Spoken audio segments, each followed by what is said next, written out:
나는 심었고 아볼로는 물을 주었으되 오직 하나님께서 자라나게 하셨나니 그런즉 심는 이나 물 주는 이는 아무것도 아니로되 오직 자라게 하시는 이는 하나님뿐이니라. 심는 이와 물 주는 이는 한 가지이나 각각 자기의 일한 대로 자기의 상을 받으리라. 우리는 하나님의 동력자들이요 너희는 하나님의 밭이요 하나님의 집이니라. 아멘.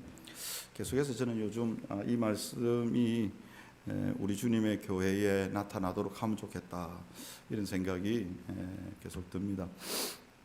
고린도 교회는 은사도 많고 능력도 많고 지식도 풍성하고 그리스도의 증거가 많이 나타난 교회입니다. 오늘날로 말하면 부흥하는 교회고 칭찬 듣는 교회고 남들에게 부러워할 만한 그런 교회입니다. 그런데 바울은 이 고린도 교회를 뭐라고 평가하냐면 어린아이 같은 교회라, 이렇게 얘기해요. 오늘 읽었던 3장 1절에 보면 형제들아 내가 신령한 자들을 대함과 같이 너희에게 말할 수 없어서 육신에 속한 자고 그리스도 안에서 어린아이들을 대함과 같이 하노라, 그렇게 말합니다. 그러니까 은사가 많고 막 크고 화려하고 뛰어난데 바울이 보기에는 어린아이 같다. 이유가 뭐라고 말합니까? 시기와 분쟁이 있기 때문이다. 다른 말로 하면 사람을 따라 행하기 때문이다, 그렇게 말합니다. 3절에 보면 너희는 아직도 육신에 속한 자로다. 너희 가운데 시기와 분쟁이 있으니 어찌 육신에 속하여 사람을 따라 행함이 아니리요, 이렇게 말합니다. 아무리 은사가 많고 아무리 오래되고 아무리 지혜가 있고 능력이 있는 것처럼 보여도 사람을 따라 행하기 시작하면 아직 어린아이 같은 교회다, 이렇게 말합니다. 여러분, 교회가 뭡니까? 교회는 건물이나 조직이 아니죠. 교회는 사람입니다. 사람들인데 사람을 따라가는 게 아닙니다. 우리는 사람을 사랑하여서 교회가 되었지만 사람을 따라가는 것이 교회는 아닙니다. 사람을 따라가다 보면 어떤 일이 생기느냐? 결국 편이 나눠집니다. 기존의 많은 교회들, 한국 교회들도 정말 대단한 목사님, 저도 따라가고 싶은 목사님들이 참 있어요. 그런데 결국에는 어떻게 되냐면 그 다음이 문제가 될 때가 많아요. 왜냐하면 사람을 따라가다 보면 그 사람과 같지 않거든요.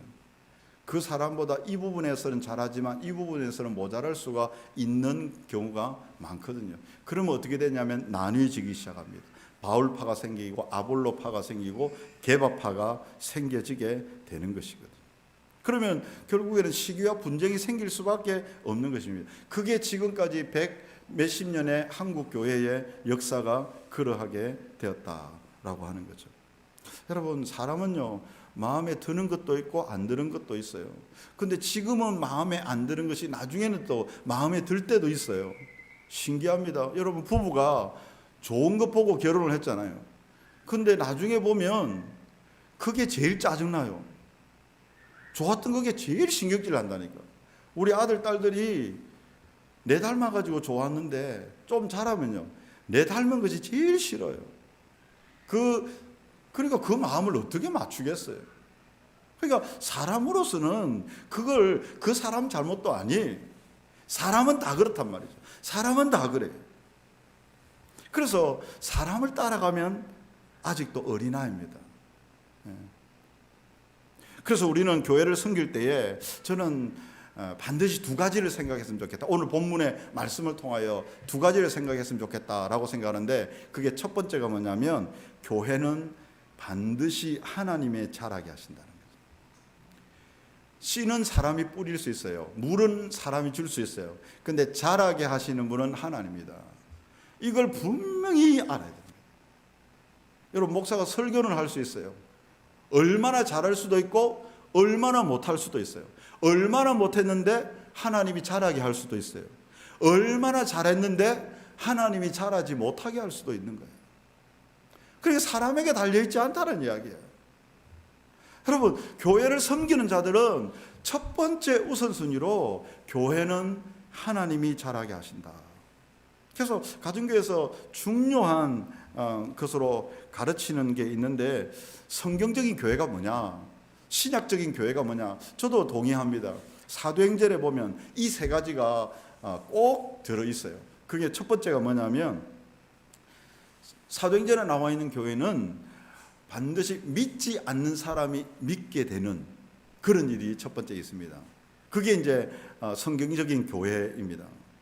둘째는 믿는 사람이 변화가 되는 겁니다. 세 번째는 교회 생활이 행복했다라고 하는 거죠. 여러분 사도행전을 떠올려 보면 이게 꼭 있습니다. 기쁨과 순전한 마음으로 기쁨으로 떡을 떼고 기쁨으로 예배를 드리고 이게 항상 있습니다. 그러니까 교회는 항상 행복해야 된다, 기뻐해야 된다 그런 것입니다. 기쁨이 교회 안에는 있습니다. 그리고 믿지 않던 사람이 이 교회를 통하여 믿게 되는 겁니다. 저는 그런 의미에서 우리 주님의 교회가 작지만 참 좋다고 생각합니다. 그리고 믿는 교회 성도들이 자라나는 것이 보이는 거죠. 변화가 보여지는 거죠. 그러면 성경적인 교회다, 신약적인 교회다. 이 세 가지를 한 가지로 뭉치면 뭐겠습니까? 하나님이 자라게 하십니다. 여러분 믿지 않는 자가 믿게 되는 것은 사람이 하는 게 아닙니다. 하나님이 태어나게 하시는 거죠. 믿음의 성장도 사람이 하는 게 아닙니다. 하나님이 하게 하시는 거죠. 기쁨도 하나님이 주시는 것입니다. 그러니까 하나님이 생명을 주시고 하나님이 그 생명이 자라가게 하시는 겁니다. 이게 첫 번째 원리입니다. 진짜 교회는 뭐냐? 하나님이 자라게 하신다. 할렐루야. 우리 주님의 교회가 그런 교회가 되면 좋겠습니다. 네. 두 번째 원리가 뭐냐? 그러면 우리는 뭐 할까요? 우리는 뭐냐? 이 한 가지입니다. 우리는 하나님의 동력자입니다.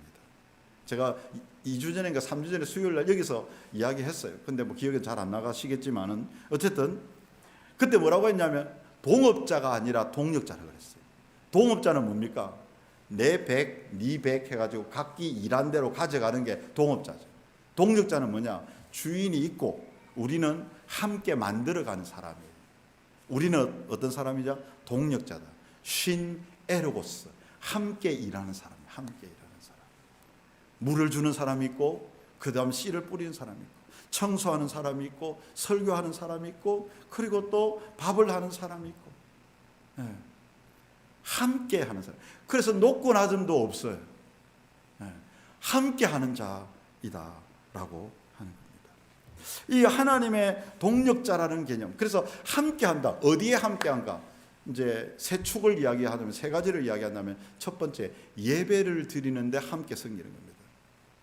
그래서 저는 가능하면 우리 주님에게 제가 설교하면 찬양, 간정 또는 악기, 심지어는 꽃, 물 떠놓는 것 다 우리 성도들이 이 예배에 동참했으면 좋겠어요. 제가 설교를 준비하는 것처럼 밥을 그 전주에 요리를 생각하고 준비하고 재료를 사고 만드는 이 과정들을 준비하는 게 예배라고 생각합니다. 찬양곡을 생각하고 필요하면 연습을 하고 이러한 것들, 꽃꽂이를 가서 꺾어 오든지 아니면 사오든지 이렇게 준비해 가는 것들. 그래서 그러니까 예배 때 늦게 오는 것은 안 됩니다. 진짜 무엇보다도 준비가 안 되는 거죠. 준비가. 우리가 함께 예배를 아름다운 작품으로 만들기 위해서는 이번 한 주 동안 계속해서 예배를 준비해 나가는 것입니다. 이게 하나님의 동력자들은 전부 예배에 섬기는 자입니다. 예배를 함께 동력하는 겁니다. 또 한 가지는 우리 주님의 교회는 목장입니다. 목장을 섬겨요. 그래서 목장 안에도 찬양과 기도와 말씀과 간식과 설교 요약과 이런 것들이 다 분담되어 있어요. 왜? 예배로 섬기는 거니까. 섬기는, 목장을 섬기는 거. 또 한 가지는 이제 공부죠. 성경 공부입니다. 예. 그래서 이 일들에 같이 동력하는 겁니다. 동력하는. 그 중에서 한 가지만 오늘 말씀을 드리려고 하는데 26분이니까 4분 동안 목장 모임의 목적 한 가지만 말씀드리겠습니다. 여러분 이것만 기억하면 좋겠습니다. 목장 모임이 뭐냐? 저도 이제 지금 배워가는 거니까 수정이 분명히 되고 있습니다. 옛날에는 VIP, Very Important 뭡니까? Person입니까? People입니까? Person이죠. 예. 제가 항상 자꾸 People이라고 하는데 그러니까 VIP가 목장의 중심이다, 목적이다 이렇게 생각하는데 그게 아니더라고요. 요번에 가서 보니까 목장 모임의 목적은 하나님의 임재를 경험하는 겁니다. 하나님의 임재를. 어떻게? 따뜻한 교제와 나눔을 통하여서 거기에 모인 사람이 하나님의 사랑을 경험하는 거죠. 따뜻한 집사님, 따뜻한 목자님, 따뜻한 장로님을 통해서 하나님을 경험하는 거예요. 하나님의 사랑을 경험하는 거예요. 설교는 그냥 설득하고 말씀을 전하는 거죠. 설득 안 될 수도 있는 거예요. 그런데 목장에 가면 그 설교가 사랑으로 경험되게 하는 거예요. 그래서 하나님의 사랑을 경험하는 거예요. 두 번째는 나눔을 통하여서 마음의 치유를 받는 겁니다. 심령의 치유를 받는 거예요. 이렇게 하나님을 또 경험하면 하나님은 치유하시는 하나님이다. 이렇게 경험되는 거죠. 그리고 또 한 가지는 기도를 같이 하게 되는데 기도 응답을 통하여 하나님의 능력을 체험하는 겁니다. 그러니까 이 전부 다 세 가지가 뭡니까? 하나님을 경험하는 겁니다. 예배 때는 하나님의 말씀을 듣는다면 목장에서는 보고 경험하는 겁니다. 그래서 목사보다 목사의 점 한 개가 있어야 자가 되죠. 한자 그렇습니다. 그래, 목자가 더 높다고 하더라고요. 목자가 더 높다. 목사는 설교만 할 뿐입니다. 그런데 목자는 목장에서 사랑을 체험하게 하는 거예요. 경험하게 하는 거예요. 치료받게 하는 거예요. 위로받게 하는 거예요. 하나님의 능력을 같이 중보 기도해 주면서 기도의 능력을 경험하게 해 주는 것입니다.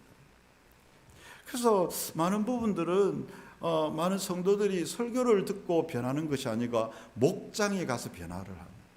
목장에 가서 들은 말씀을 가지고 사는 사람을 보고 자기도 변화되는 거예요. 여러분, 기가 막힌 조합 아니겠습니까? 이때까지는 설교를 듣고 그렇구나 잊어버립니다. 아니면 잘하면 요번 주에 이렇게 살아야 되겠다 결심만 하고 보는 것이 아무것도 없어요. 그래서 변화가 안 되는 거예요. 근데 들은 말씀을 가지고 목장에 가서 그런 사람들을 보고 또 그렇지 못하면 그런 아픔을 보면서 치유가 되고, 그러면서 같이 기도를 하고 기도 응답을 보면 능력을 경험하게 되는 거죠. 그래서 결국은 보고 변화되는 겁니다. 보고 닮는 거죠. 모세가 시내산에서 내려올 때에 사람들이 모세의 얼굴을 볼 수가 없었어요. 하나님의 영광이 그 가운데 그대로 있어서 뭔 말을 해서가 아니에요. 저는 목장 모임에서 이런 일이 나타나면 좋겠습니다. 사람의 얼굴을 보고 그 사람을 보고 그냥 은혜가 되는 거예요. 안 보던 사람 보면 눈물이 날 때도 있는 거잖아요. 그 사람 얼굴만 보면 그냥 감동이 되는 거예요. 그게 강력한 능력으로 다가온다라고 하는 것입니다. 그래서 목장 모임에서는 한 주간 내가 만난 하나님을 말하는 겁니다. 머리에 있는 하나님을 말하는 게 아니고, 그래서 주일날 지난 주일에 여러 가지 시험을 받을 때 기쁘게 여기라, 그런 믿음의 시련이 인내를 만들고 인내가 온전하게 된다, 이렇게 하면 우리에게 있었던 시험의 경험들을 나누는 겁니다. 그래서 이 말씀을 나눌 때에 거기에서 변화가 일어나는 거죠. 그래서 여러분, 목장 모임에서는 반드시 지식적인 나눔이 아니라 자기의 삶을 나누라. 그래서 이제 이런 스킬을 가르쳐도 우리 목자님들은 이걸 한번 적용해 보시면 좋겠는데, 삶을 나눌 때에 사건 자체보다는 사건과 상관된 자기 감정을 표현하게 하는 겁니다. 그래서 지난주에 어떤 일이 있었습니까? 감사한 게 뭐였습니까? 기도 제목 뭐였습니까? 그랬으면 없습니다. 그럼 아무것도 막 쎄하다. 그럼 또 이래 했습니다. 그럼 또 끝이다 아닙니까? 그러니까 사건 자체보다 그 사건을 통한 나의 느낌, 나의 감정을 표현하게 하는 거예요. 여러분, 의외로 사람들이 자기의 감정을 표현하는 것에 서툴더라고요. 그래서 분명히 이건 느낌이 있는데 이걸 말을 못해요. 조리 있게 말을 못하고 전달을 잘 못하더라고요. 근데 이걸 통해서 전달할 수 있는 능력을 배양하는 겁니다. 그러면 서로가 좋아지고 그렇게 좀 깊이 교제가 될 수 있는 거죠. 또 한 가지는 만약에 목장 식구 중에서 어떤 큰 문제가 당한 사람이 있다면 모든 순서 상관없이 그 문제를 해결하는 데 집중하는 겁니다. 여러분, 순서가 중요한 게 아니에요. 네. 가장 중요한 것은 식구예요. 이 사람의 영혼이란 말이죠. 그래서 예를 들어서 이제 안 믿는 사람이 VIP로 왔다. 그러면 순서 안에도 이 사람을 섬기는데 모든 것을 포커스를 두는 것입니다. 그게 가장 중요한 부분이에요. 그래서 이제 처음에는 가장 중요한 목장 모임의 목적은 하나님의 임재를 경험하게 보여준다라고 하는 것과 그로 인한 나눔을 통하여서 그 사람들이 치유되고 회복되게 하는 데 있다라고 하는 것입니다. 다음 주에는 계속해서 예배와 또 다른 것들에 대해서 한 가지씩 목장 그 가정교회에서 제가 배웠던 것을 구체적인 것들을 몇 가지를 좀 나누고자 합니다. 주기도문으로 기도에 마치도록 하겠습니다. 하늘에 계신 우리 아버지여, 이름이